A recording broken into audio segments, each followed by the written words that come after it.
Which I have great delight in doing so, and welcome to everybody, and thank you to our partners, the Center for Torah Leadership and Yeshiva Chavavei Torah, for bringing this event to our synagogue tonight. We look forward to a fascinating and compelling discussion. Our moderator tonight, Devorah Glotschauer, is senior faculty member at Yeshiva Hadar, where she teaches Talmud just next door. She's taught Talmud at Yeshiva Maharad and SAR High School. Devorah served as Rosh Bet Midrash at Drisha Institute for over a decade, where she taught Gemara and Halakha and headed the full-time fellowship program. Devorah serves on the advisory board of JOFA and on the parent board of Aaron School, a special education school in Manhattan, which her sons attend. Devorah's writings and advocacy work is focused on religious feminism as well as on disabilities. She lives in Riverdale with her husband, Rabbi Linzer, and their two teenage sons. And by complete coincidence, the next person I have to introduce, Rabbi Linzer. Rabbi Linzer is the Rosh Yeshiva of Yeshiva Chavavei Torah Rabbinical School and the primary architect of its groundbreaking curriculum of Torah, Halacha, pastoral counseling, and professional training. He teaches regular classes in advanced Talmud, advanced Halacha, and the thought of modern Orthodoxy, and serves as religious guide to the Yeshiva's 47 current students, and it's close to 100 rabbis currently serving in the field. Rabbi Linzer has been a leading rabbinic voice in the modern Orthodox community for over 20 years and teaches Idav Yomi Shir, which is available on YouTube and iTunes, and which I can personally vouch for is absolutely brilliant. He was most recently convener of the 2012 Modern Orthodox Siyum Hashas. And last and certainly not least, Rabbi Klapper. Rabbi Aryeh Klapper is the Dean of the Center for Modern Torah Leadership, Rosh Bet Midrash, the Summer Bet Midrash program, and a member of the Boston Bet Div. He previously served as the Orthodox Advisor and Associate Director for Education at Harvard Hillel, as Talmud Curriculum Chair at Maimonides High School in Boston, and Instructor for Rabbinics and Medical Ethics at Gan Academy. Rabbi Klapper is published in Tradition, Me'orot, Din Yisrael, Bet Yitzchak, and other journals, and presented at numerous academic and community conferences. He is a popular lecturer who has consulted internationally on issues of Jewish law, and his work is cited regularly by both academic and traditional scholars. It's a tremendous privilege for our shul to have all of you here tonight, and we look forward to a lively and stimulating discussion. Thank you so much. Thank you. Thank you. Wonderful to be here. I'll stand. This is the only time I'm going to stand. Good evening, everyone. First of all, I want to thank Rabbi Robinson for his very kind words, and Lincoln Square Synagogue for hosting what I think is going to be a very important conversation. So welcome all of you. It's wonderful to see you. I don't have to give my full disclosure because you've already heard it. I'm married to one of the panelists. So that means I will give him the harder time. So the question we're going to address tonight is critical if modern Orthodoxy is to continue and further develop its vision as an Orthodox community that has its own important and unique contributions. Tonight we're going to explore the question of, is there such a thing as modern Orthodox Psak? And by doing so, really use that as a lens for thinking about who we are and what we can contribute. And is there something different about modern Orthodox Psak that differentiates it from other types of Piska? And in fact, should that be the case? So we want to do both the descriptive and the prescriptive. The panelists will describe what they think is happening, and also their views as to what should be done and how should we carry it forward. The way this evening is going to proceed is we're going to address this question in three different ways. The first way will be to ask the question of, are there distinctive values and assumptions that underlie or should underlie Psak? The second has to do with process. Is there a particular way Psak should be done? Are there rules which Psak follows? And the third will really focus on the Psakim that emerge. Is there something common and shared to these Psakim, perhaps that do or do not differentiate them from Psakim from other communities? So the format is as follows. We're going to use that tripartite division. And what will happen is at the beginning of each section, each of the Rabbanim here will speak for about 5-6 minutes. It's my job to make sure they stick to that. And then we will have a conversation between the two of them in which they will ask each other questions, in which I will jump in and push them as well. Then we'll move on to the next segment. So that should take about an hour. And at the conclusion of that, we will leave a full half hour for people here to be able to respond and ask and discuss with Rabbi Linzer and Rabbi Klapper. So without further ado, we're going to start with the discussion about assumptions and values. And I'm going to ask Rabbi Klapper to begin. Yes? Yeah, we were just discussing whether you might make us do a little Q&A for each section. I'm happy to be we'll call that flexible. Okay. Okay. All right. You are up. I'll make it. You're up. Values and assumptions. Values and assumptions. Okay, so I think that really there are two general framings, and then there's a bunch of sub framings in terms of values and assumptions. The first general framing, I think, of modern Orthodoxy should be, and I think in large measure is, religious humanism, by which I mean that the belief that human beings are in the image of God, that everything about human beings has value, and that the goal of religion in many ways is to maximize the potential of every human being as its Tzelem Elokim. I think the second is the belief that specifically Western modernity offers spiritual opportunities and not just challenges. I don't think that modern Orthodoxy should be read as the claim that that every age is better. It shouldn't be read as a Hegelian belief in progress, that there's always more of a chance now than there was in the past. But it should be read as a specific belief that the world in which we in the West live offers opportunities for religion that have not previously been there. So I think that there are practical ramifications of these approaches. One ramification of religious humanism is a commitment to the full religious development of women. And a second is a belief that every human being has ultimate value, whether they're Jewish or non-Jewish. Now, all these things have to be parsed out halachically in the context of rigorous halachic argumentation. Claim the statement that when it's committed to the full religious development of women does not entail the claim that women and men should be identical. The claim that when it's committed to the ultimate significance of every human being as a Tzelem Elokim does not entail the claim that there's no difference in the responsibilities of Jews and non-Jews. But if one is starting from the presumption, you have to explain those differences in ways that are consistent with those values. Third, the three others I think are mostly consequences of the commitment to seeing modernity as an opportunity, although they interrelate. One of them is the commitment to the religious significance of Jewish sovereignty in Eretz Yisrael. I don't want to draw litmus tests about exactly how one sees that sovereignty is religiously significant. I don't want to commit us to either a messianism or non-messianism, or to any political thing. But I think that one has to acknowledge that having sovereignty in Eretz Yisrael is religiously significant. I think that one is committed to unintimidated intellectual openness, meaning that you're simply not afraid of ideas. Now that is not always, that is sometimes more lived in the aspiration than in reality, because sometimes a new idea comes up and like all new things are scary. But fundamentally we're committed to the idea that we are not supposed to be afraid of ideas and facts. Certainly not, we're never supposed to be afraid of facts. We're supposed to welcome them as spiritual opportunities. And finally, I think that we are committed to seeing ourselves as culturally responsible. Granted that one of the experiences of modernity is the experience of living in a world in which we are I think everyone in modern Orthodoxy finds themselves, at least outside of Teaneck, in a culture where they're not majority Orthodox. We're not everybody around them is committed to the same values as they are. And I think that one of the defining assumptions of modern Orthodoxy is that you have a responsibility for the culture of which you are a part. And your job is not really to protect your interests inside that culture. I think those, I would say, is defining values and assumptions of modern Orthodoxy. We should begin, we'll have to make this theoretical point, I think, throughout the evening, that obviously there's a sense to which I'm being prescriptive as opposed to descriptive.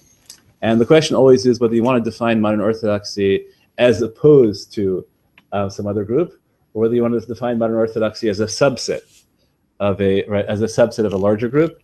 My tendency on most issues is to try to define modern Orthodoxy as a subset rather than an opposition. Okay. So I think that Rabbi Klapper did an excellent job in articulating those values, and I'm going to take a slightly different tack, not sort of rehash the same values and different type of an organization. I think that those were extremely well said. Perhaps the one thing I will say, though, in terms of delineating the values, one that I would add, which I didn't exactly hear, is a sense of responsibility to the larger world. And I think that there's a certain sense, and again, some of this might be more prescriptive than descriptive, depending on which part of the mono-Orthodox community you're talking about. But that sense that whether it's in sort of individual level, helping people that are in need, that doesn't just limit itself to our own community, but into the broader community, and also at a more systemic level in questions such as social justice and thinking more about what it is that we have a responsibility to contribute to the larger world. I think that that's also a piece of it. So it's not just what we can embrace and gain from it. So that would be the one thing that I would add. But I want to talk actually about what I see as some challenges, and not just in terms of identifying and delineating those values.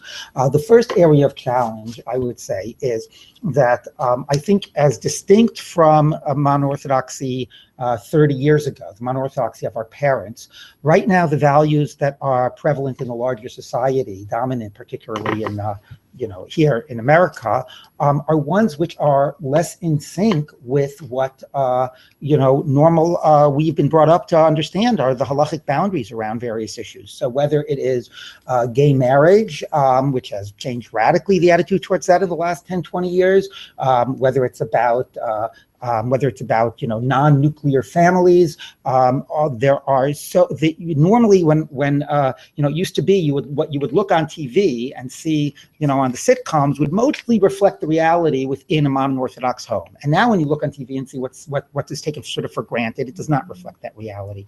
So I think that those raise really particular challenges, and in terms of, and that gets me to my second point, which is negotiating and our values with the Torah values, and the question about where those values are deriving from. Because of our greater integration with the larger society, we tend either consciously or not consciously to have internalized a lot of those modern liberal values. And sometimes those and the question I think we all have to ask ourselves are not only do they derive from the Torah, but to what degree they're in a dialectic and a conversation with the Torah. Now, sometimes we think actually, it's very hard to identify with what seems to be a Torah value. The Torah has slavery as an institution. We would like to think, because of where our values are, that the Torah isn't endorsing that. The Torah is working with that institution ultimately to see that it no longer exists.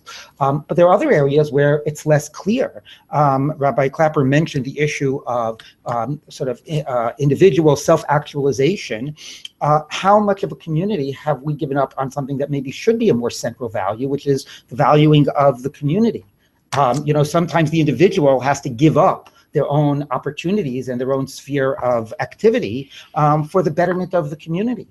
Some of the issues around feminism might be a question of, is it the most important thing that everybody has maximal opportunities? Or maybe the most important thing are certain things that people have to, that would lead to a healthier home life, a healthier community. And I think that those are questions that the Haredi community, for example, very much understands that importance. And the question of, do we have to recalibrate some of our values? So what I'm getting at is I think that for most people in the mono-Orthodox community, and maybe it depends where you go to school or so on, but I think the default values are ones that have been internalized by osmosis through the society in which we are embedded. And then the question becomes, for community and also for a post's sake, how much do we, as part of a process of Psak, take those values for granted, and how much do we sort of see that they have to be in a dialectic and in a conversation with what we believe to be Torah values, all the while understanding that I think our Torah values are going to be influenced by the values that we take for granted.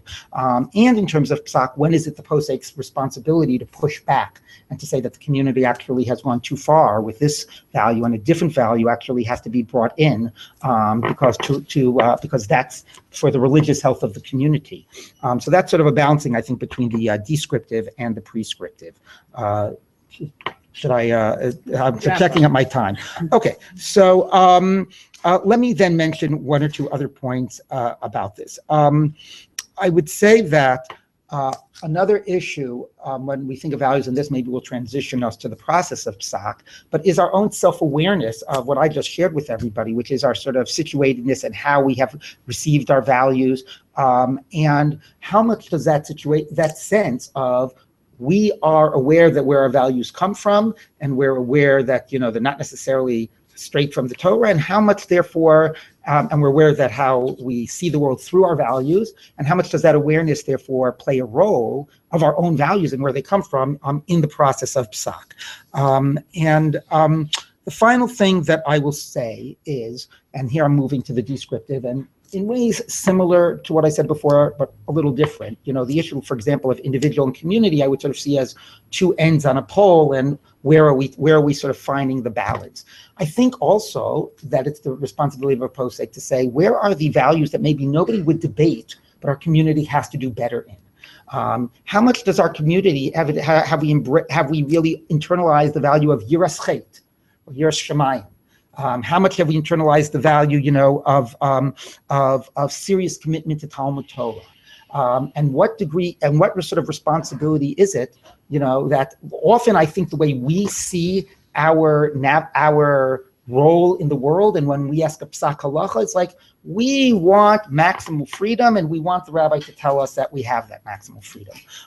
And when actually, even if that Psak that opening can be found, do we actually have to say, but that's sacrificing some values. You actually should not be doing certain things on Shabbos. You shouldn't be reading the newspaper, even if it's not Uvda D'Chol. You actually should be spending more time in terms of doing Talmud Torah. So those are the issues that I sort of want to put on the table, not just what our values are, but also what they have to be, and how they might be in conversation with other values within the process of Psak. Okay, so I want to, I think, pick up on 3 points. Well, the first one, actually, the last thing I said, profound cultural responsibility, was supposed to be. Oh, I'm sorry. What you were talking about. The other two that I think one thing that we should be open about is that you cannot have every value in the world, right? You just can't. And so if you're a community which really, really prioritizes the value of Talmud Torah, you're not going to have the same extent of social action, and the community has to figure out how it's going to balance those. But it doesn't, I think that it's part of the job of everyone who cares about a community, everyone who studies Torah, and in general, I don't think that rabbis are different than anyone else in this regard, is to point out when the balance is out of whack. But I don't think that it is a problem if I say we're building a culture which concretizes and lives out one particular vision of Torah, without saying, there are other ways in which even a modern Orthodox community could live the values differently. So that doesn't bother me so much. The other question, which I was glad Linzer and I started this conversation on the phone this week, and I've been trying to think about how I want to answer it all week. And actually, as usual, right, once we get to the dialogue, then I start thinking entirely differently. So I'm going to try something out on you for the first time. I'm wondering whether what Rabbi Linzer identifies as the shift in where the default values are not obviously in consonance with where we were, is not actually an opportunity, in the sense that we used to be terribly worried, because it happens that we lived in a culture which brought out all sorts of aspects of Torah that perhaps had been underappreciated previously. And we used to be constantly worried, maybe this idea that we should be committed to all human beings as Tzelem Elokim is an imposition on Torah, right? As opposed to emerging naturally from, really the only way you can read Perek Aleph through Gimel of Bereshit, unless you happen to read it the way the Kuzari does. And so to some extent, the capacity for a modern Orthodox community to stand in opposition to the values of the culture which we belong is an opportunity to say to ourselves, we really did have lines. We really did pick out the values that were most in consonance, that were religious opportunities. And to the extent that when our culture shifts and is no longer in consonance with our values, then then we're not going to support that. Now, I think that is a real challenge to our community. I think that there are all sorts of ways, especially in economics, in which our community should have challenged ourselves all along, and really needs to challenge ourselves more. To the extent to which we actually are implementing the positive nuclear core values of 1950s sitcoms, which really were Torah values, you think? And the extent to which we're implementing the values of a particular white upper class elite. I think those are challenges that we need to ask ourselves over and over again, especially as I think one of the major social challenges of modern Orthodoxy certainly is that we are pricing right? Almost everybody with a social conscience out of the community, right? And that's a really serious issue. But I think what I shared with Rabbi Linzer on the phone earlier this week is that there was a time in my life, which I don't think was so long ago, when I spent a lot of time wondering about what the source of my values were. And a lot of that was because I didn't grow up obsessed with Torah and Talmud. I grew up learning a little bit of Talmud and reading a lot of English literature and a lot of political theory. And so, and I came out with real commitments which were often idiosyncratic in the context of the, I guess you would call it semi-Haredi social world in which I lived, in which I was, I and Rabbi Blau were the only two people in our high school opposed to the death penalty. We were the only ones who would, who really felt that, well, not the only ones, but we were in a minority of the ones who really saw racism as a religious crisis. Every year in high school, I would have a ceremony on the first day of school in which I pasted an Israeli flag sticker into my locker and then passed my locker from the previous year to the only Zionist in the class after me. And so there was a critique in the culture I lived that I was, that it was clear and fair to say that in terms of the intellectual sources of where I came from, I was less purely Torah than the people around me. And I think that, and my answer always was that I think that one absorbs the values of the culture around you, whether you acknowledge it or not, that the racism that exists in the Orthodox community didn't come from inside Torah. It came from being located in particular communities, largely in New York.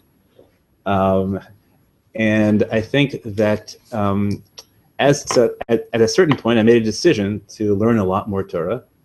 And part of that was a test to find out whether in fact I had been imposing my values on the tradition, or whether I had intuited it properly. And over time, I've grown much more confident that actually I wasn't imposing it at all. I think part of the nature of a community is whether you can really feel with integrity and with accountability to other people who disagree with you that you are living the tradition with integrity. And at the end of the day you are, then I don't think we have to be so worried about the question of ideology. Okay.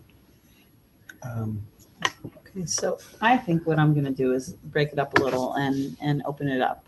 I think one of the things I want the two of you to think about and to hear about is how do these values then translate down into Psak, which I think is not simple because there are competing values here, as has already been alluded to, but that's part of where the next steps of this conversation. But I think we had actually said that we should share an example of our own Psak. Okay, I want to do that right now. Sure. So, except that I just opened it up. Well, so. I think we could just give a brief, concrete example of how Fine. this has played out, and then maybe open it up.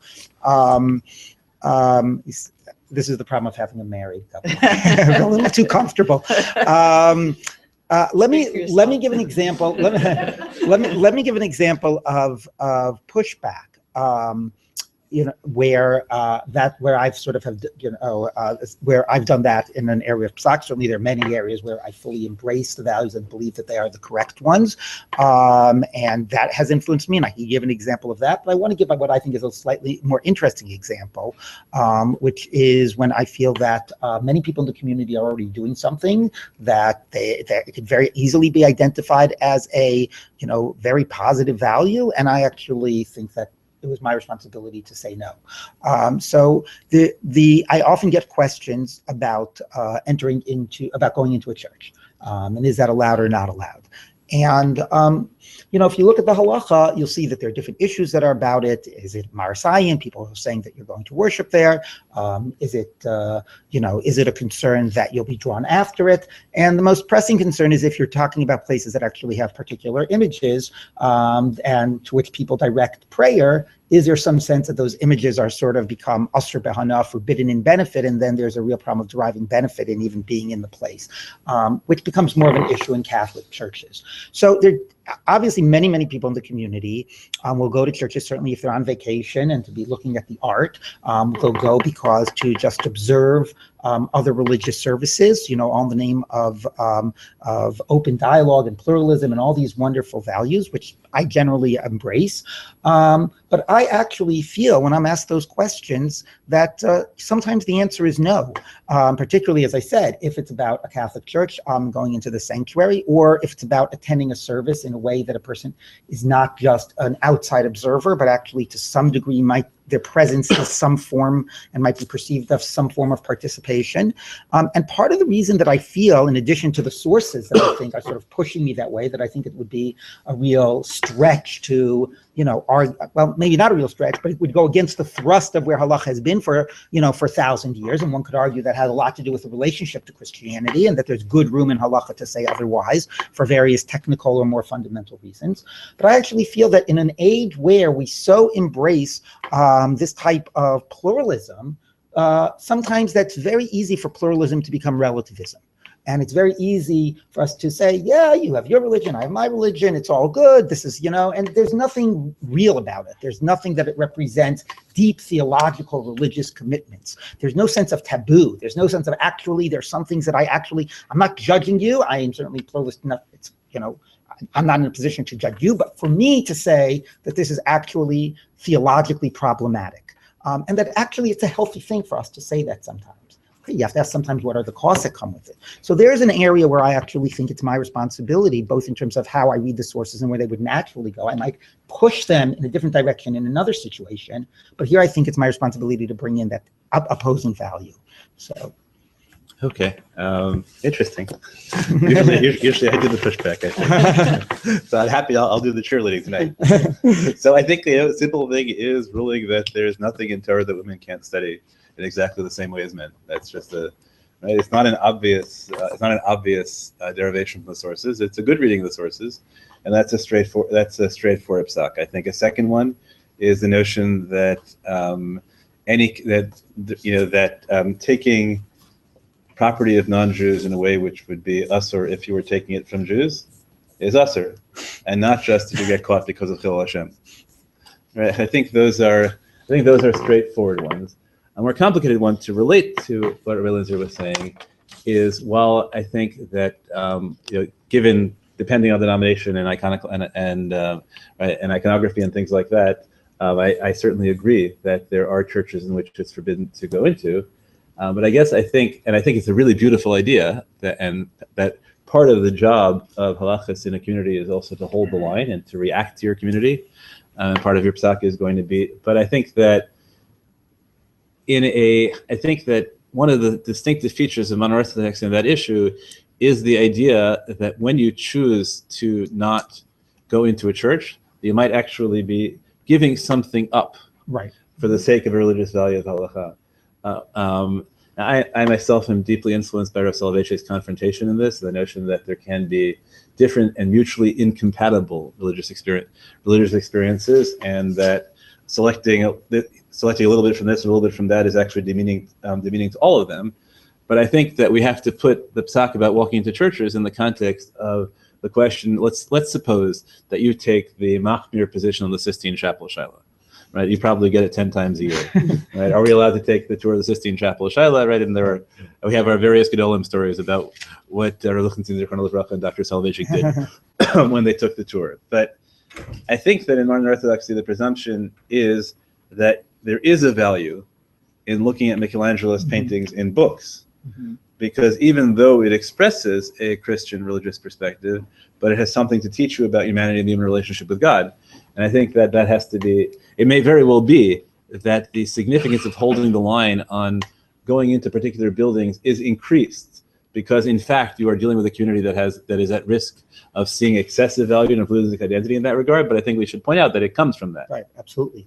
I mean, if you could imagine somebody else, you would say, I want to go into the church to see, to see the art. It's like, why do you want such narishkeit? Whereas we start with the default assumption that that's actually a very legitimate desire that we would like to enable you to do, and we think it's a positive thing, but we have to consider other issues. Right. I think that that the mono-orthodox she'elot about whether you can go into a church are not parnasa questions. Right. Whereas I think that would be the question would be either, and often, deep human relationships with somebody who is non-Jewish, right, who is asking you to participate in their joyous occasion, and you feel that the friendship is something that in principle you encourage, but that has to be bounded halachically by technical things like this, or a genuine belief that there are spiritual achievements, and we haven't talked about personalities, right? But obviously, for some of us, at least in this regard, that those questions are framed by the influence of particular Protestant theology in Rabbi Soloveitchik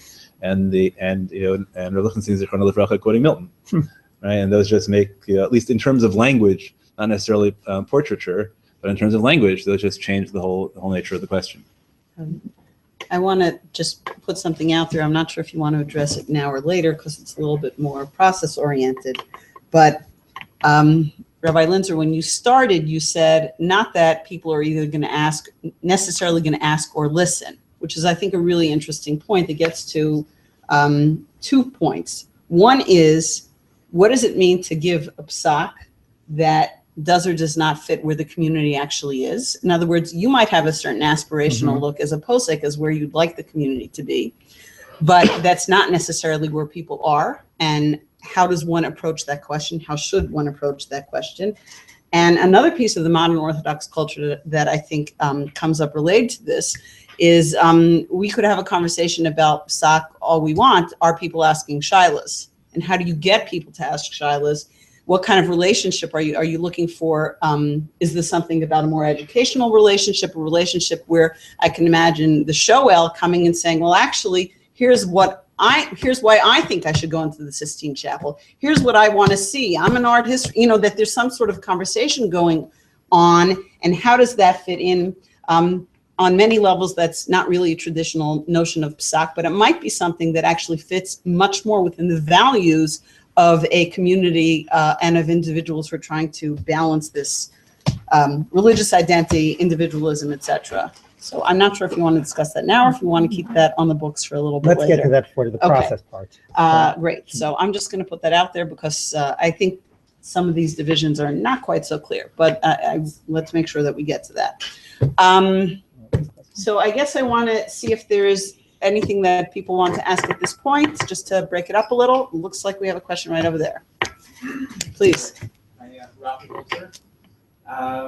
You both touched on a point that has been troubling me a lot lately, which is our imposition of our own values onto the Torah. And I guess the question that I have is, can we, with any intellectual honesty, really say that there is such a thing, maybe a corpus of Torah values that exists independent of our interpretation of the Torah, and that we can say, so that we can kind of make that delineation between these are the values that I bring to the Torah versus the Torah values and make that separation?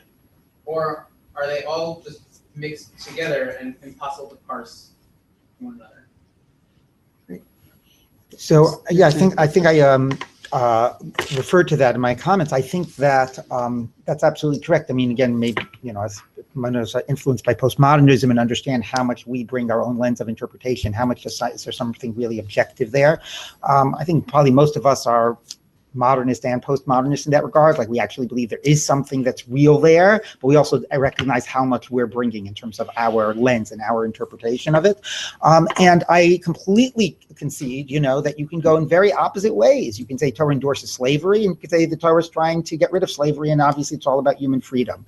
I remember, Rabbi Saul Berman, used to be the rabbi of Lincoln Square Synagogue many decades ago, wrote about how the reason that a woman is exempt from purvu was to free her to choose any path that she wanted. So she did not have to be a homemaker and raise children. She could actually go ahead and have a career and follow full independence. Somebody else could say the reason a woman is exempt from purvu is because basically it's a patriarchy, and women is just an enabler, and it's seen as the man's child, and the woman is just the vehicle through which the man is having his child, so the woman doesn't count.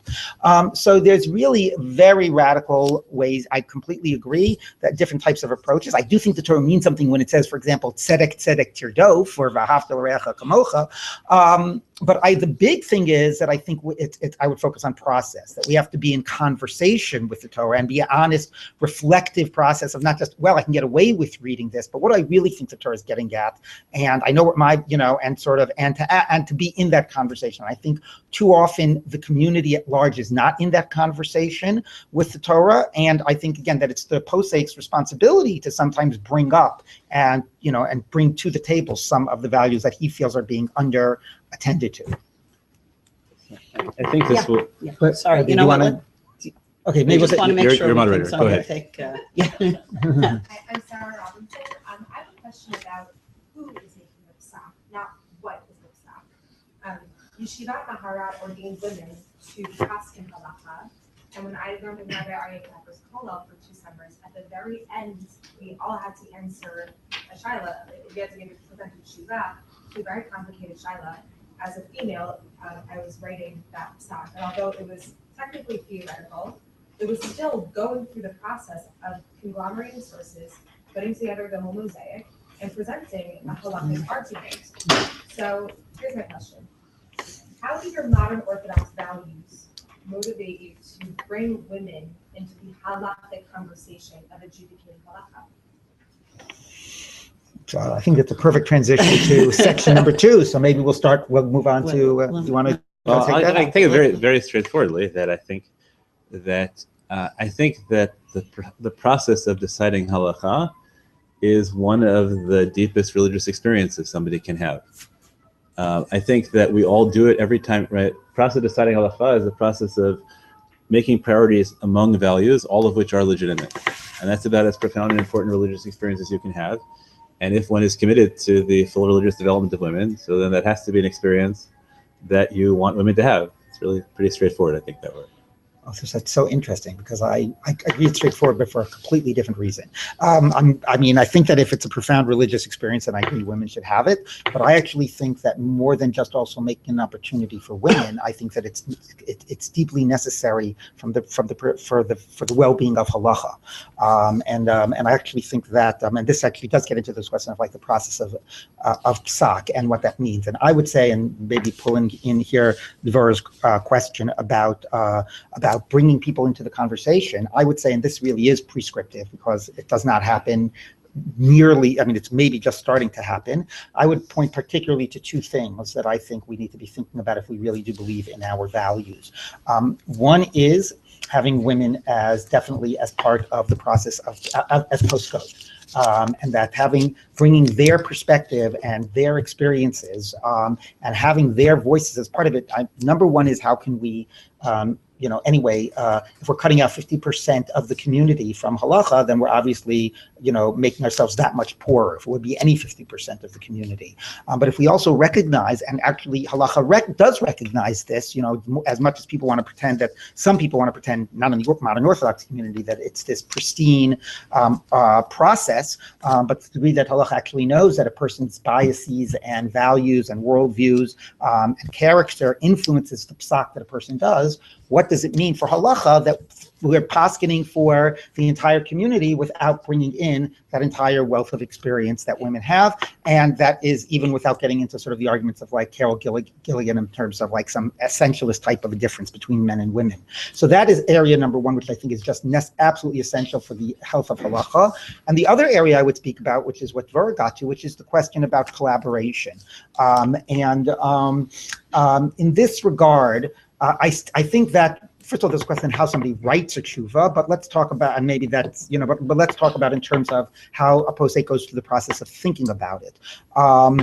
There's one aspect of it, which is just sort of data collection. I've got to talk to you because you asked me the shaila, I've got to know all the relevant data. That tends to be how it's presented. And I think that's 99% of the time how it takes place. But there's another question, which is what about actually involving the person in the process? And again, I might have the expertise, but I really, as I'm thinking these things through, I want to continue to be in conversation with you around those issues, and that is going to be a part of what it means to come to a Psak halacha that really, again, recognizes not just that has a lot to do with a value we haven't really mentioned, which is that it's not all about authority and power, and there's really a value in terms of empowerment of the laity and the inclusion of individuals, not just as being sensitive to them when one paskins, but including them in terms of the whole process of Psak. Okay.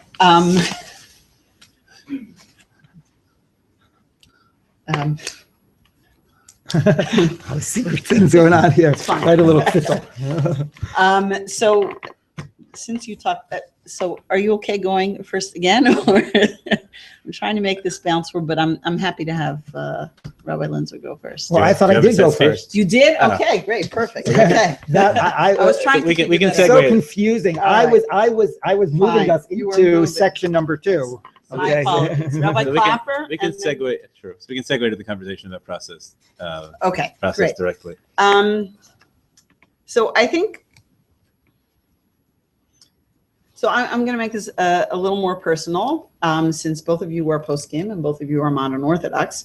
And I want you to talk a little bit about how your own process of Psak has evolved over the years. You've both been paskening for a long time. Started off pretty early, but at this point really have been paskening a long time. And how would you talk about how your process has evolved, particularly in light of these issues? Does it have a modern Orthodox flavor to it, as your notion of what modern Orthodoxy means to you, or even if you don't couch it in those terms, how has that affected how you look at Psak? And some of this, I think, has to do with a little bit of what you talked about, but I think it can be a larger question than that. So, Rabbi Klapper, we'll start with you. So when I didn't really start paskening very young. I was. It's all relative now. Yeah, I guess when I was in yeshiva, I thought Psak was really, really dull. And my tell my students often that my ambition was to write the philosophy of practical halacha, and because I thought the Rav had written the philosophy of theoretical halacha, and I would write the philosophy of practical halacha, and I had the interesting notion that I should know something about practical halacha in order to paskin it, and that's why I went to the Yadin Kollel as sort of as anthropological data gathering for the process of writing the new halachic man. And really, Psak happened by accident, in a sense. One was by being asked a really interesting question by a student, where it turned out that actually there was something intellectually interesting about this process. And the other was because it happened for practical reasons, that while I was in the Yadin Kol, I was offered the opportunity to join a Gittin Beit Din, which I thought was really great data, to actually watch a Beit Din for Gittin in practice. And it turned out to be really meaningful, that we were doing something useful. And that was so I think I probably started later. Mm-hmm. And I don't think that I'd never, I think, functioned as somebody who answers a large volume of Sheilot. I think that probably, I don't think the extent to which modern Orthodox values influence my Psak has radically changed. I think that pleasantly, I thought that as I learned more, that the challenges might grow more stark, and I might find myself more and more running into issues where what I knew conflicted with what I thought was the right thing to do, and whether it's because I bought into the system more, or because it turned out that actually my intuitions are really good.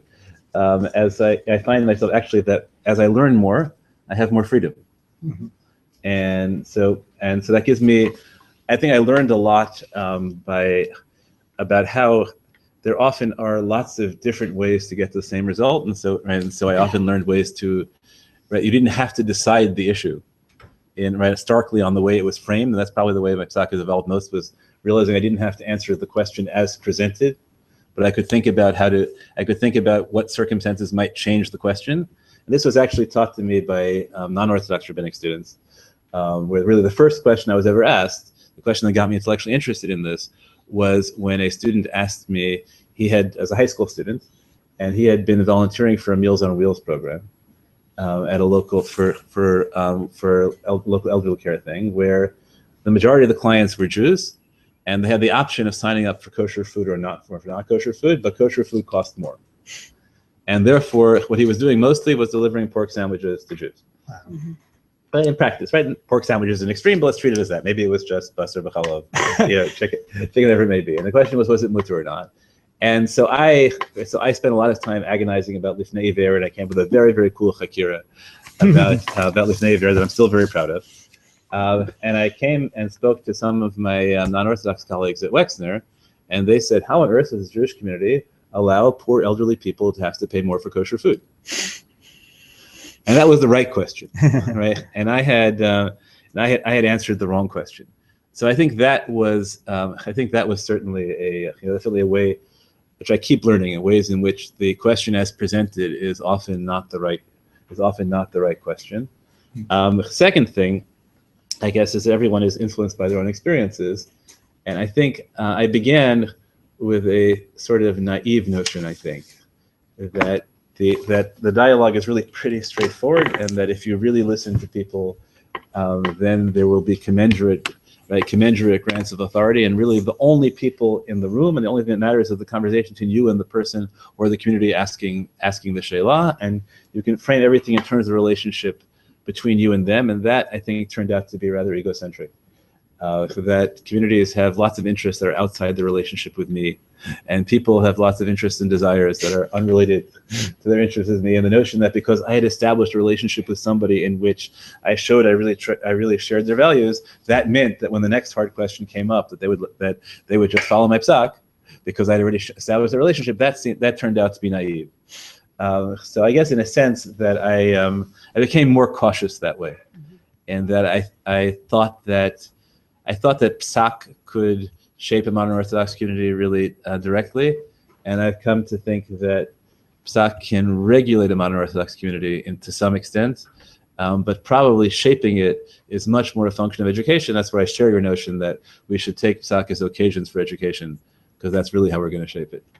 Great. Thank you. Great. So, how my process of Psak has changed. I would say I also didn't start as thinking that Psak was something I wanted to go into. Even now, I don't see that as my primary enterprise. But I am training Rabbanim who get a lot of shilas, and a lot of our curriculum is about halacha, so it has wound up to be a major part of what I do. And it obviously is so important because so many people, it affects their lives in the way that chidush Torah might be more gratifying for me, but doesn't affect people's lives in the same degree. But that was my upbringing, was very much in terms of pure Talmud Torah without the context of Psak, and learning particularly in a brisker derech. And why this is relevant is because then when I came to the area of Psak halacha, I thought very much, well, it should sort of flow from the conceptual models that you've developed in terms of your learning, that there was a sense of like the truth of the text, and that how much that should sort of be dictating, and the Psak should be coming straight from the Gemara, and also influenced by the Rav, and again by the brisker derech, led to a very formalist approach to Psak. That changed when I started doing it for real. Let me give you an example though about the old version, which was right before we got married, I got into a little accident with a car, and had a car roll over my leg, and it was broken in like 2 places or whatever. It was a pretty bad break, and I was on crutches for 7 months. Okay, so how was I going to get to Shalom Shabbos? Well, no problem. The community had an Aryeh. Okay, but if you look at the Gemara, you see that the only way we can have an Aryeh is if we assume you need 600,000 people to make a Rishus Harabim, but that's really not in the Gemara. And according to the Gemara, really, we do have a Rishus Harabim, so you shouldn't be able to rely on the Aryeh. So I didn't use the Aryeh. Okay, I didn't use the Aryeh. But according to the halacha, if somebody needs crutches, then they're considered like a person's legs or a person's shoe, part of a person's body, and it doesn't matter if you have an Aryeh. Fine, that's what it says in the Shulchan Aruch. But if you look at the Gemara, that's really it really wasn't the case. Original case in the Gemara was really a big jump from that, and it's logically not necessarily, true. So I didn't rely on that either. So I spent 7 months mostly not going to shul. Every now and then when I really needed to, I got two people to walk with me and I sort of hopped my way to shul. It didn't hurt that I tend to not really get a lot out of going to shul. I'd rather be sitting and learning with the Gemara than going to shul, but okay. But that's what I did. I didn't go to shul for 7 months, more or less, on Shabbos. And then I realized, that's all very nice, but that's not what halacha is. Halacha is not what the Gemara might have originally meant and not some conceptual model, but halacha is how that has been interpreted and through the ages and through the centuries, and that becomes what halacha is. It's a live thing, and there's a reality about halachic truth that is not exactly the same as historical truth or textual truth. And so that's number one. So if halacha develops to say 600,000 or develops to allow people to use crutches, that's halacha, whatever the Gemara originally meant, and that's the system that we work with.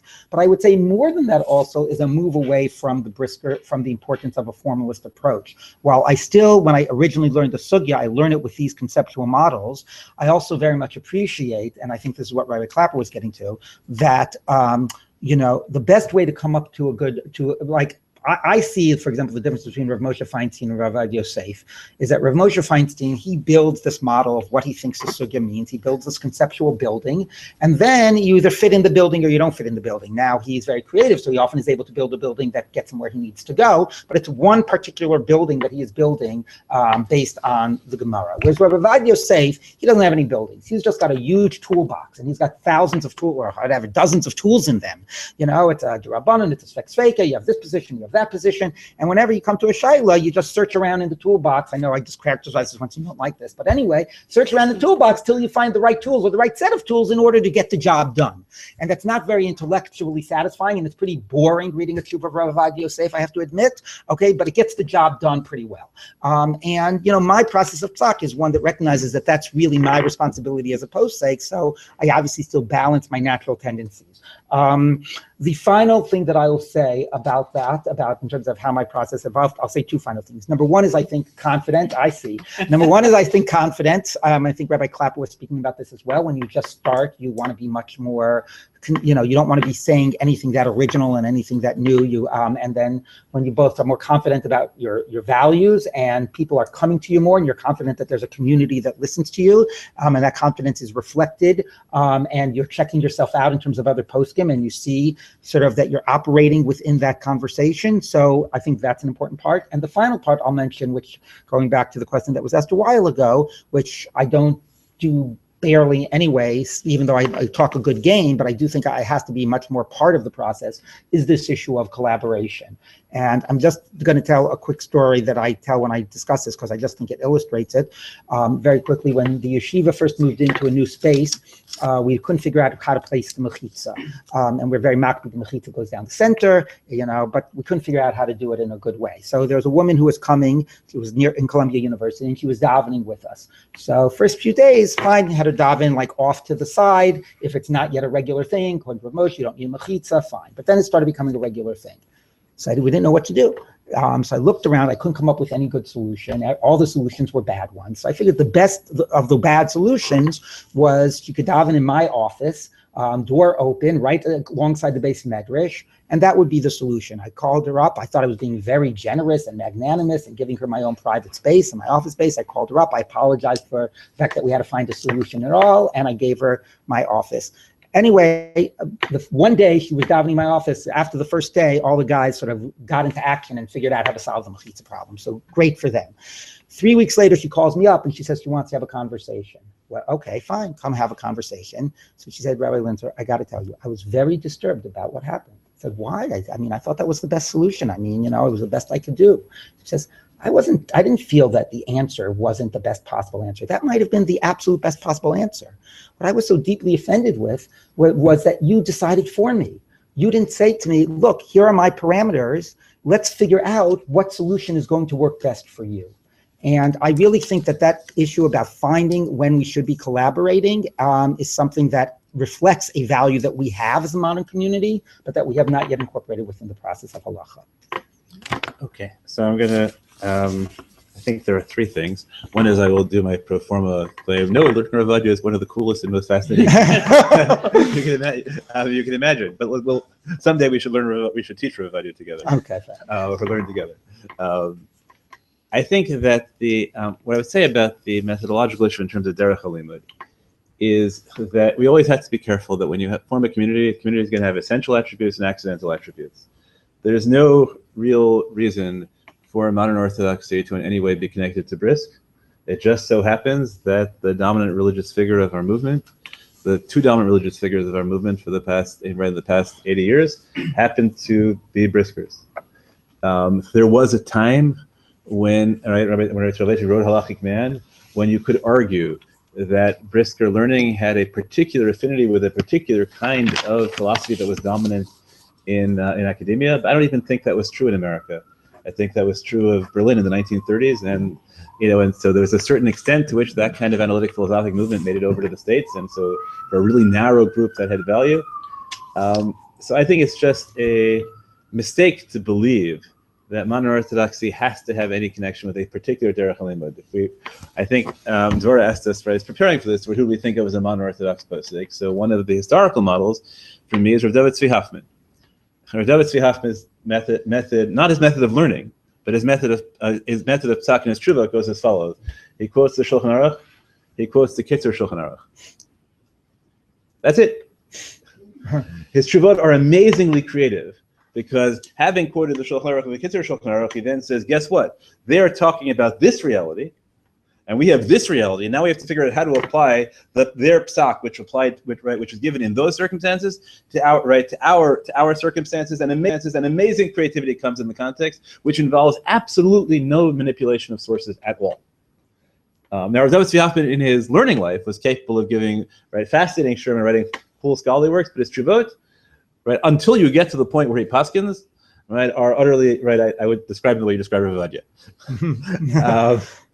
So I think that one of the that accident that our dominant institution has been a Brisker institution, and our dominant figures were Brisker figures, has led us to the belief that there should be some kind of connection between them.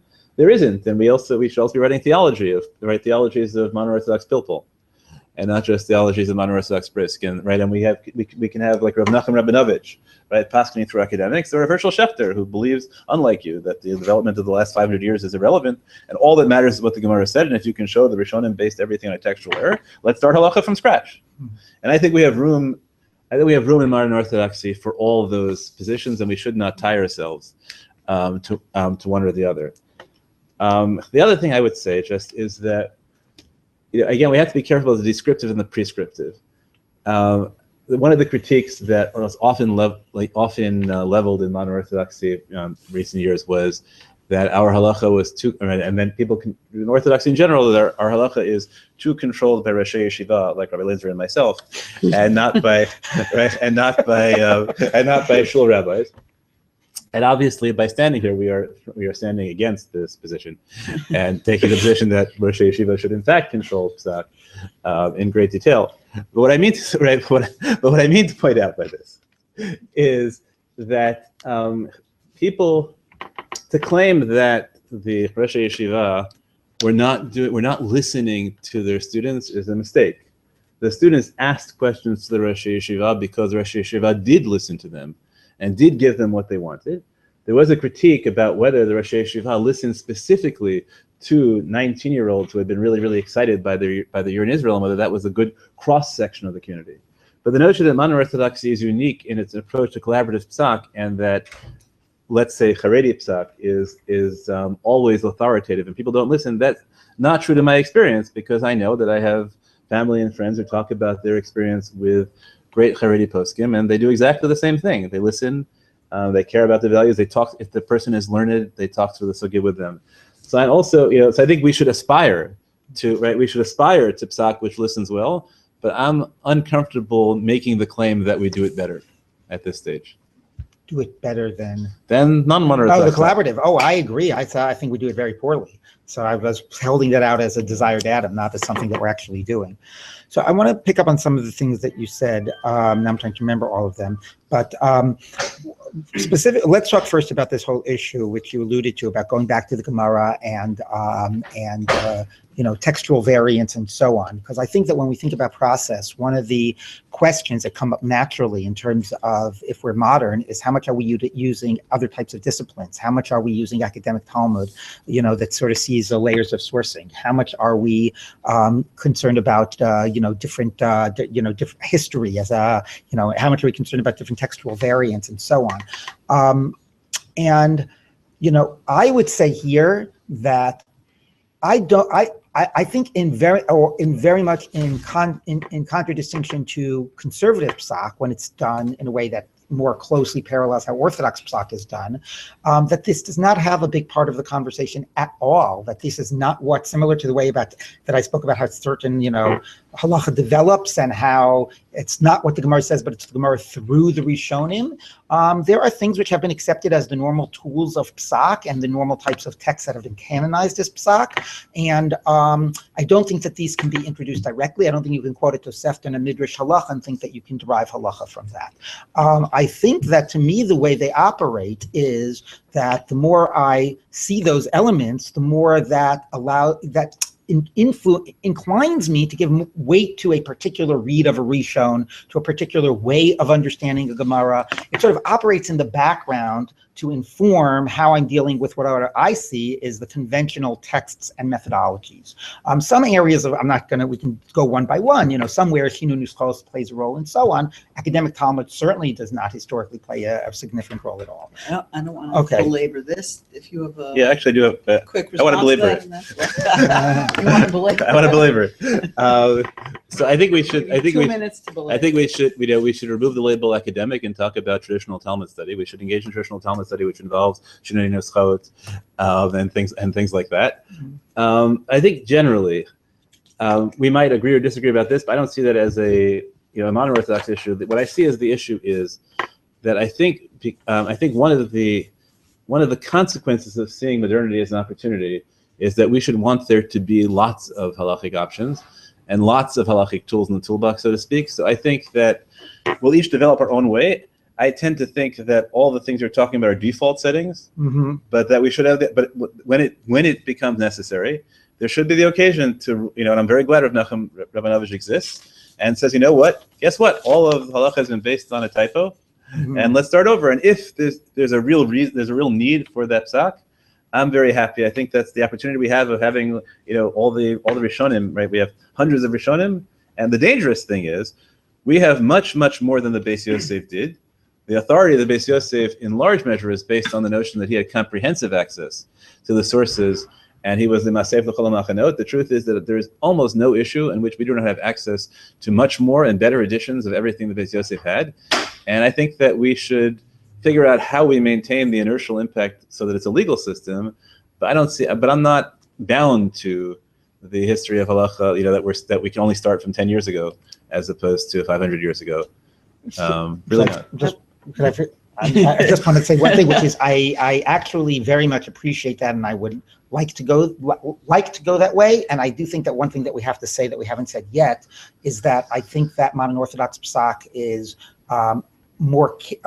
less courageous in some ways than Haredi Psak. I think because Haredim have that confidence, that's what they're doing is from, they have the confidence in their community, they could say more radical things, whereas modern Orthodox Psak, if I'm going to use, Shinu Nusach and go back to the whole thing, they're afraid they'll be seen as illegitimate, bringing modernish things in, and they don't have enough confidence in their own authority to begin with. So I think there's a reality that non-Orthodox poskim tend to be much more cautious than Haredi poskim. Let's find to figure out who these people are who are being cautious.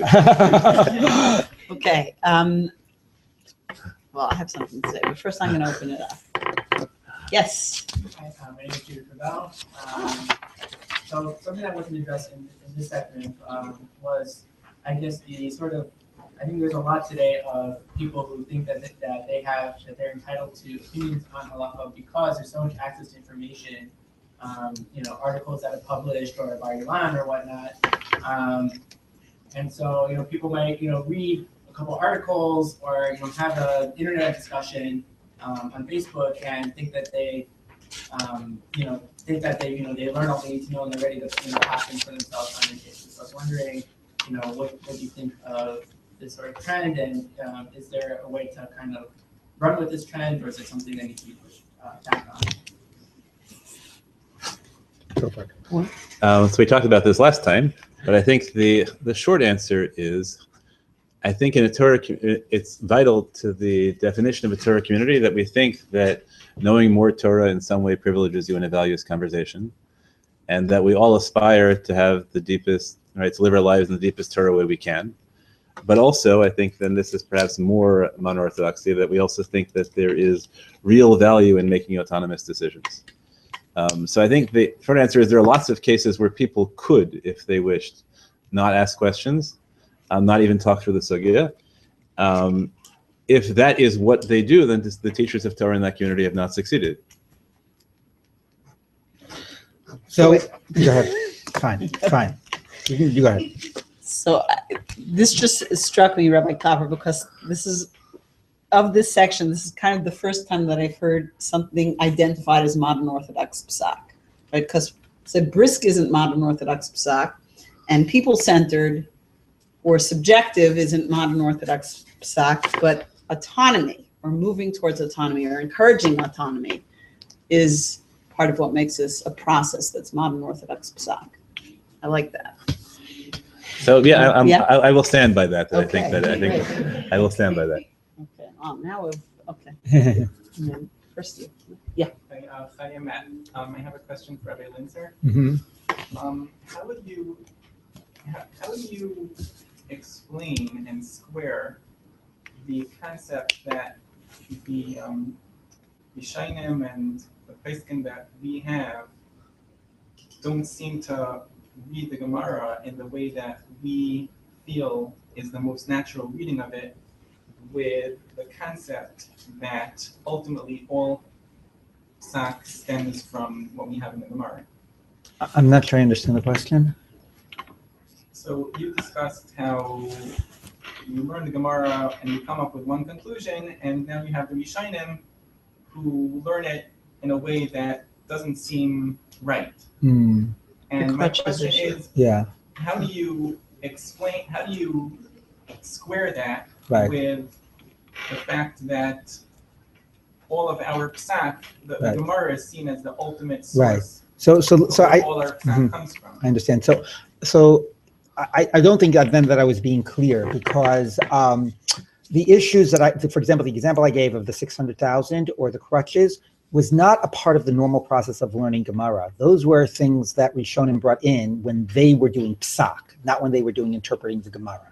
600,000 is not based on any read of any Gemara. It was something that was introduced by the Gaonim as part of dealing with the issue of carrying on Shabbos and Erev. The issue about how do you deal with crutches was dealt with in terms of the real world issues that Rishonim were dealing with. And it was not something that you would normally expect. Sometimes Tosfos throws in a little Psak and real world stuff, but it's not something that you would have normally expected from Tosfos in his commentary mode, or in the Ramban in their commentary mode of the Gemara.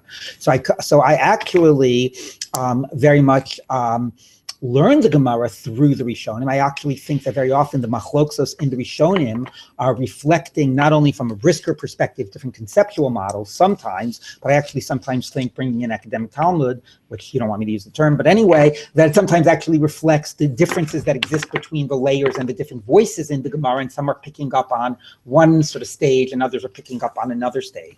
So I actually think that I totally read the Gemara through the lens of the Rishonim, but what I was talking about was when Psak diverges from that.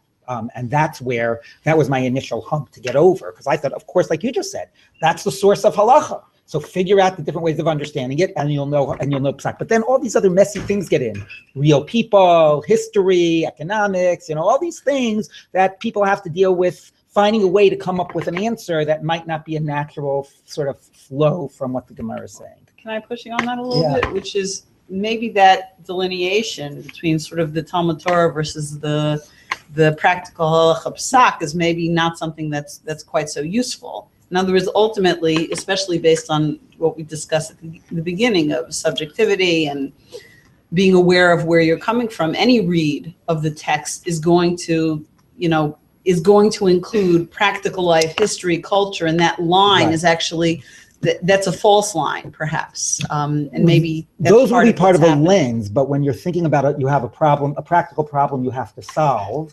Now, maybe sometimes you're thinking about that in the back of your head. I'm just saying that changes the way you're reading. I'm just wondering how Right. it would affect our learning if we were thinking about real people as we're learning. Right. I instead think of when you thinking open about up the Gemara, when you Not that I'm not right, guilty of that. when you have a shaila and then you open up the Gemara with the shaila in mind, you're looking at the Gemara differently than when you don't have any shaila in mind and you're just spending time in the base Well, Medrash. maybe you always have a shot. Okay, I hear. Okay. This is Sommer. Two-part question in my mind.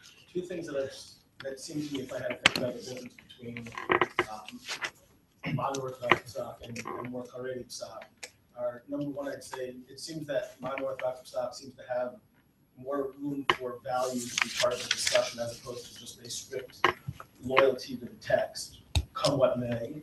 In other words, Rabbi, maybe we don't necessarily think of it fully as a posek, but when he discusses halacha, the values behind it are just so clearly there. Whereas in certain more Haredi psak, we just don't see that. We just see, this is where the halacha leads, and deal with it essentially. A second place would be, I'd say, in terms of objectivity versus, in other words, is halacha talking about some sort of objective reality which you must get correct?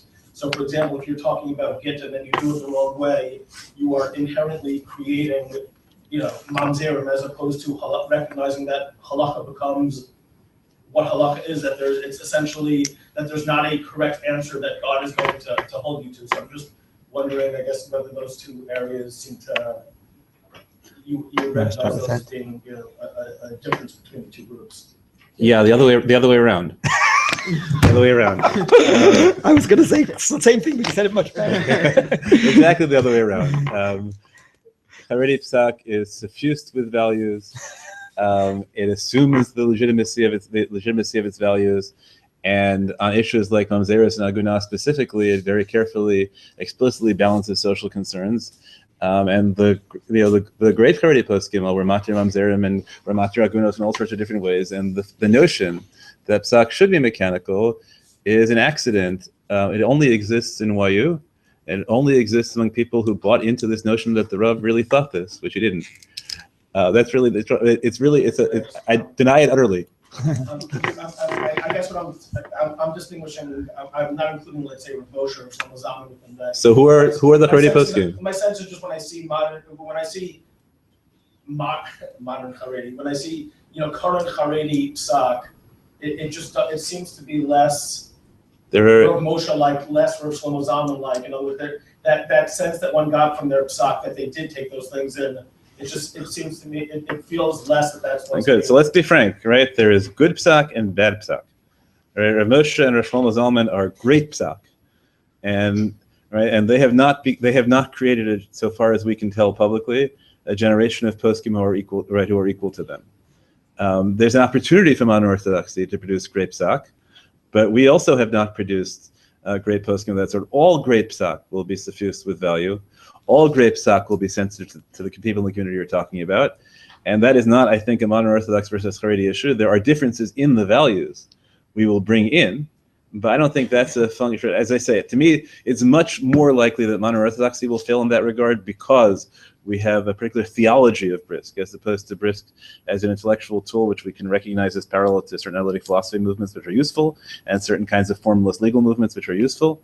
But I think that if you ask me right now to characterize the different kinds of thing, I would say exactly the opposite. Haredi Psak is flexible and value suffused, and modern Orthodox Psak is often frozen. And the reason you perceive it that way, some way, is that sometimes, at the margins of this formalist effort, there are some desperate values voices scrabbling to be heard.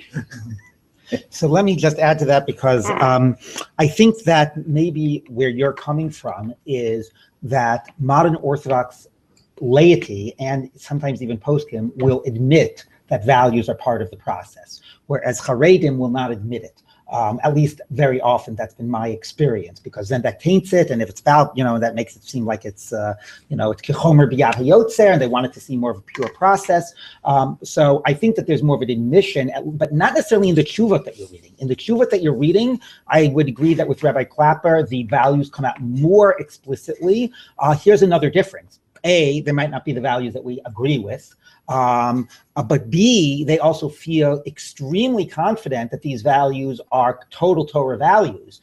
So when they say, there's a question about going into a mosque, which should be totally mutter halachically, and the Tzitz Eliezer will sort of say, Harchek me'aleha drachecha, and that's shaktzenu. So he's bringing values into that conversation and actually saying something is usher when it's mutter. But he has total confidence that these are the right Torah values, and no problem articulating that with Torah language. And I think we need to do serious work in that area, being able to say it, and to say it with confidence, and to bring in that type of a language.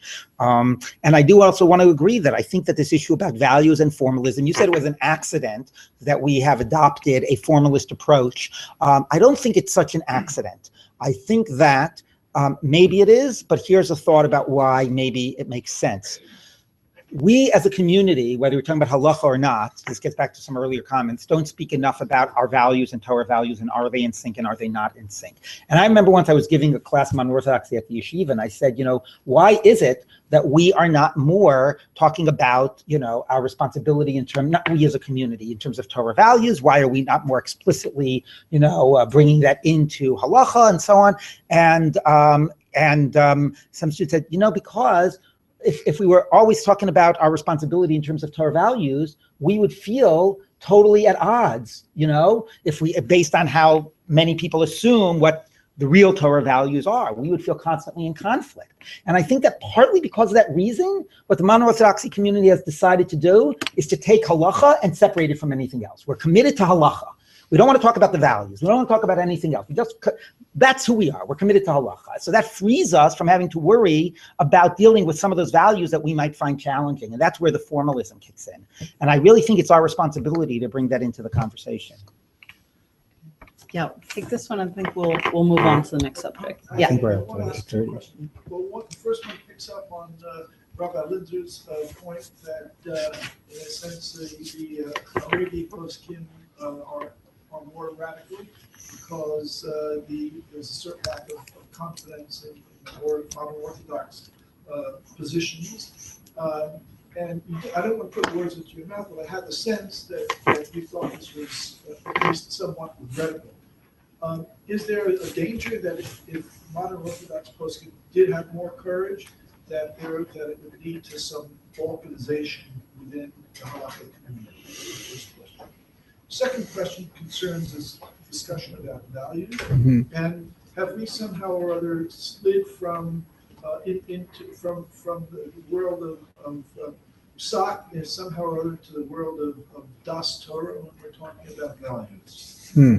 So I'll answer the first, and maybe I don't know if are they both to me, or can I let Rabbi Klapper answer the second?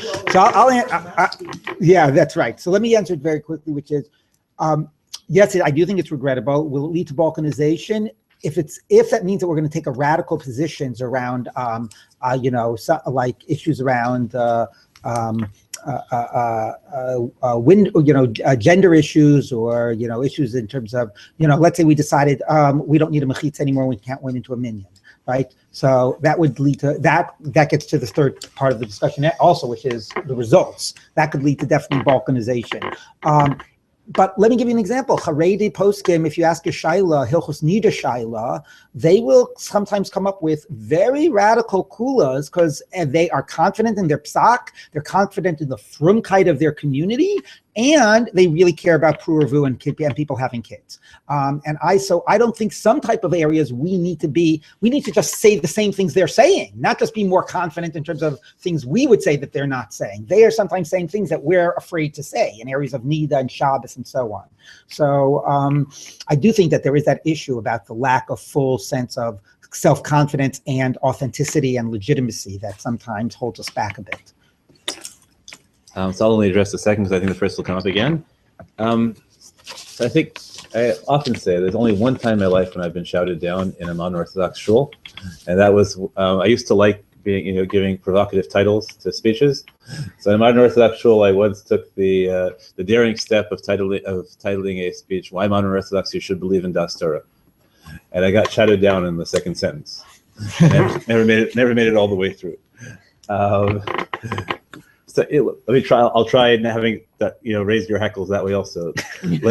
Let's frame it this way. I think again that part of a Torah community is believing that greater Torah knowledge is some kind of advantage in a values conversation, and I think that the notion that halacha is exclusively about mechanical intellectual decisions, right, really makes if all of halacha is just about mechanical decisions, then we might as well just have people look up Google stuff, because it doesn't matter. You can flip a coin, right? All the options are legitimate by now. Right? The question is the balance between making the claim that you can dominate the world because you have an expertise in certain areas of law.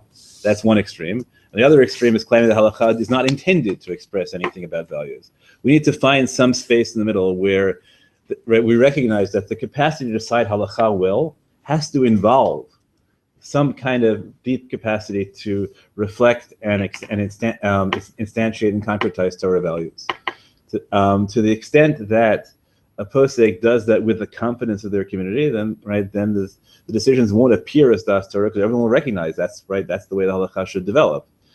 But I don't, and I think that one of the things which, going back to the notion of autonomy being a mono-Orthodox value in Psak, I think that in a healthy mono-Orthodox community, there will be very little imposed Psak, as opposed to people wanting to know, what do you think the halacha should be, and saying to themselves, well, we should do what he thinks the halacha or she thinks the halacha should be. I think that would be, but the notion that halachic decisions are not deeply implicating values all the time, and that therefore making a halachic decision is always going to be some kind of imposition of more than technical halachic knowledge, I think that's true. Das Torah has been caricatured now as the notion that because you read Gemara, therefore you also know more biology and psychology, right? And heaven knows, you can write better sonnets than people who have spent their lives doing that field. That's a caricature, right? But the notion that Torah knowledge should have something to do with values, and that a community, that when you're structuring a community, that you want people of expertise in instantiating your values should have a major role in constructing that community. I don't think that should be so terrifying, unless you really believe that Torah values are the antithesis of what you want to accomplish. Excellent. Okay, I'm going to ask you guys to hold on to those for the ends, just so we make sure we hit that. We have about 15 minutes left. We started a little late, so I'm taking the opportunity to extend the time and talk about outcomes. Right? Meaning, is there a particular way that when we think about the Psak that actually emerges, that it can be characterized as specifically modern Orthodox? I would kind of add to that, ask a little bit about the parameters and the boundaries question, right? Like what is inside and what is outside? What is within the camp of modern Orthodox, and what is outside, either to the right or to the left? And I guess I will ask Rabbi Linzer to begin. Okay, so I think that poskim always know that they have their Psak, the end result of their Psak has to be able to be absorbed by the community, and so whether that's because of like the economic realities, the social realities, the ideological realities, you're not going to do any good if nobody is listening. And part of your responsibility as a posek is to make sure that it works within those boundaries. So even if, for example, mono-Orthodox posek thought that college was the worst thing ever, he would be out of a job, or at least nobody would ask him about college if he would be posketing that it's also to go to college. So there are certain things which are core parts of the community, the same way Tosfos, felt you have to poskin, you're allowed to clap on Shabbos because everybody was clapping. So I know there's a big difference between clapping and going to university, but posek has to poskin based on some of those realities which are not going to change within the community. I think that the interesting question is where you think that there's an area to give. Some of the issues I was raising about whether it's l'chumra or l'kula, if you want to frame it that way, but it's the issue I was raising about, maybe telling people they shouldn't be going into churches all the time, in certain types of churches. Where where are the areas that people might actually, you might be able to work within it, but you are somehow bound by those realities. If you mamish think everybody's doing an avera, then you've got to figure out how you're gonna deal with that. Maybe here's a good idea to talk about a Shabbos example, and getting also back to a little bit of a contrast in terms of the poskim. The issue that we didn't talk about so much before is confidence, not just in yourself, but in your community. If you have confidence that what everybody is from and doing the right thing, then you're going to be okay. You're not going to be troubled with that, and you'll find a way to say it's okay. If you don't have that confidence, then it leads to a different outcome. So I'll give you an example. The Tzitz Eliezer was asked about making egg salad on Shabbos. So he said, because there's all these issues. Is it tochen when you mash the eggs? Is it lush when you mix in the thing? Is it tochen when you chop the onions? Anyway, he says, we've been making egg salad for hundreds of years. It's totally got to be mutter. Let me tell you how it's mutter. And he goes through, not everything you could have argued each single point, but he knows it's got to be mutter. I go ahead and I look at people that do jigsaw puzzles on Shabbos. And I'm saying, I don't understand how they're doing jigsaw puzzles on Shabbos. Every single time you're looking for a piece, it's bow rare, you're putting the stuff together, you're making a picture. I don't understand how they're doing it, So I don't have the confidence that just because everybody in the community does jigsaw puzzles on Shabbos, it must mean that it's got to be mutter. I know that people sometimes aren't as medaktek in all of the applications of Hilchos Shabbos as they need to be, and I can't start with that as a point of departure. So you can ask Rabbi Klapper about if you can do jigsaw puzzles. He'll probably paskin different than I will. But okay. But anyway, so I think that's in terms of like within the boundaries, but also do you start with assuming everything is okay, or some things might actually be wrong, and it's your job, to fix it, either because it's an actual maybe violation, or maybe because of a value issue that you feel you can get some traction and push. Obviously, at the other end is the questions that I mentioned before, things that maybe have a lot to do with denominational identity, and less to do with with an absolute halachic question. Particularly some of these issues around women in the shul. Mechitza is a great example of that, and we could list a lot of others. Those are areas in which they're very central to denominational identity, and that creates certain realities and certain boundaries as well. The last thing I will say is the issue about that we haven't has come up. So I want to sort of sneak it in here and say something about it, is the voluntary nature, and also the difference between us and the Haredi community. Of course, Psak for anybody nowadays, if you're not in Israel and have to deal with the Rabbanut, is voluntary, but in the Haredi community, the culture makes it a lot less voluntary. Like, people aren't really making a lot of halachic decisions and feel comfortable doing that. We know that plenty of people in the modern Orthodox community are not asking rabbis about a lot of things that they should be asking rabbis about. And we, therefore, part of what we have to do as poskim who care about this is to have our psak one that is inviting and open, and something that people will feel it's okay to ask the rabbi about this. You're going to get a reasonable response. And so a good example about that would be birth control. I think many people don't ask shilas about birth control because they just don't want to hear the answer, and they don't think the rabbi's really going to give them a reasonable response anyway. So I do think that is also something that affects how we're thinking about how we're paskening, is also about like the fact that people are making a lot of choices, and if they're not coming to us about these things, we have to figure out how to pasken in a way that they are coming to us and asking these questions. Thank you.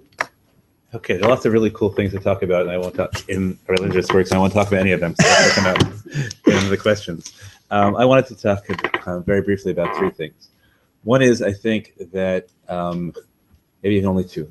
I think that responsible psak, to be within the machane, so to speak, is you have to make sure that people receive it as coming from God and not just the product of human decision making. You have to have a notion of heteronomy. And they have to relate to halacha as law, right? Meaning it has to have a capacity that's binding involuntarily, right? That I think is the real challenge, is to get halacha, is to get the community to accept halacha as binding involuntarily. My own sense right now is that in modern Orthodoxy, and especially the left of modern Orthodoxy, if it balkanized, it would not be capable of sustaining that. And therefore, I think that part of responsible psak is to avoid balkanization, and to keep the boundary, right? So the line is Orthodoxy, and I think that's a major desideratum. As an example, let's suppose that it really is true that swordfish have scales. Right? That you can use an umbrella on Shabbos. Umbrella is not a Yehuda. Swordfish have scales, right? So that I don't know that means you passing that swordfish is mutter, because the question of whether swordfish have scales became a dividing line between Orthodoxy and conservative Judaism. And I don't know that that if the result of allowing eating swordfish, the way, for example, a particular white Rosh Yeshiva allegedly did on a cruise last year, is right. I don't know, right? If that becomes a boundary issue and you move the boundary to the other side of your community, I think that's irresponsible psak.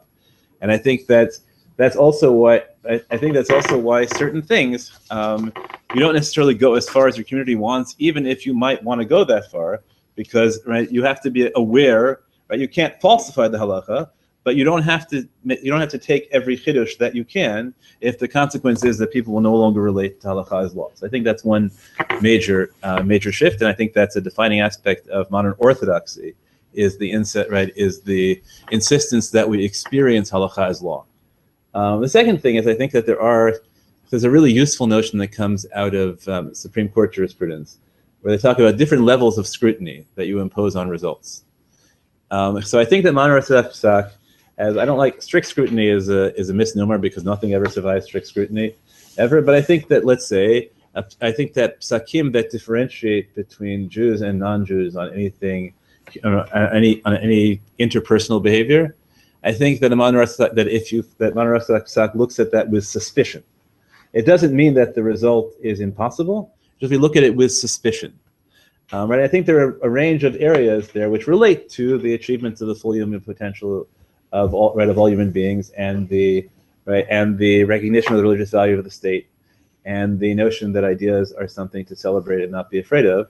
I think on all those issues that we correctly test the outcome of a psak, and if it looks like the psak is going against those values, we are less likely to paskin that way. We're more likely to paskin like a shitat yachid, right, if it supports those values than against it. I think those would be core outcome characteristics without prejudging any particular issue, right? And I think that any honest posek will have outliers from their community. There'll be the psakim that you take because, you know what, that's how I read the sources. I didn't, and you know what, I just didn't imbibe the zeitgeist of my community on that particular issue, for whatever my own experience is. So I don't want to say you're only a modern Orthodox posek if you consistently paskin each of these issues in the same way.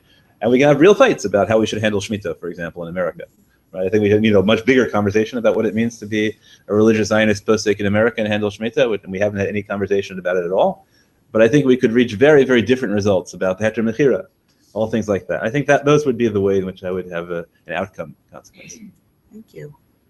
There were some hands here before. Yeah. You and then you. Okay. It's a question. Mostly based on what was asked most for Linzer, I think most for Klapper. You mentioned the Sistine Chapel and the mosque issue, and those are examples of things where the person's asking for a certain experience that's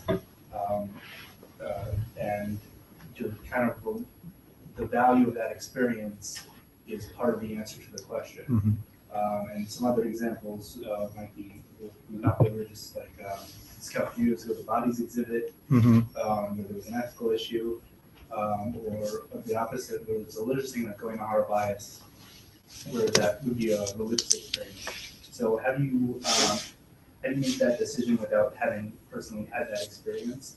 And if you're basing the experience on other people's experiences, how do you determine that? Or if you're basing it on your own, is there an issue of should the rabbi then have the experience and then base that on right. how to decide? And does that take away from the person asking? Because how do you right. take that factor? Whose view of the value of that experience? Oh, that's a really great question. If I think that something is us, so I've never been able to have that experience, how can I really judge what's really on the other side of the scale? And you can talk to somebody and really try to understand and let me really understand more deeply what that's about. But certain things, you can't describe the taste of chocolate. So, right. So that is a really good question. So I want to say that a thing that hasn't come out here is the issue also about acknowledging that your psak is not the one truth. And I tell students that there's, a Gemara that somebody sort of is coming to a rabbi and asking a shaila about a certain thing, about a gid or nasha, whatever, and the student says, what are you asking? You're asking about, ein begidim b'no sein tam. Like it says, if you want, a question, you cooked your pot with a gid or nasha, it says, you better go ask a different rabbi because I paskin that it's asur. Okay, that's in the Gemara. And I don't know too many people that would say that, but I actually do say that. So if you're coming to me and asking me about the Sistine Chapel, I'm going to tell you, look, I want to tell you why I take a particular approach when it comes to like Catholic churches. But I want to also tell you, I'm not sure you want to be asking me this shaila because and I would tell you what I would say, but you might want to decide like who you want to be asking this shaila to. So that's not really a full answer, but I think you're right. It gets back to my point of collaboration. So I guess my answer is two parts. I would try to understand as much as possible in conversation with a person, but I would also not hold out my position as the only position. Would you say the same thing for the opposite case, like going to Aryeh? Yeah. Yes. Yeah.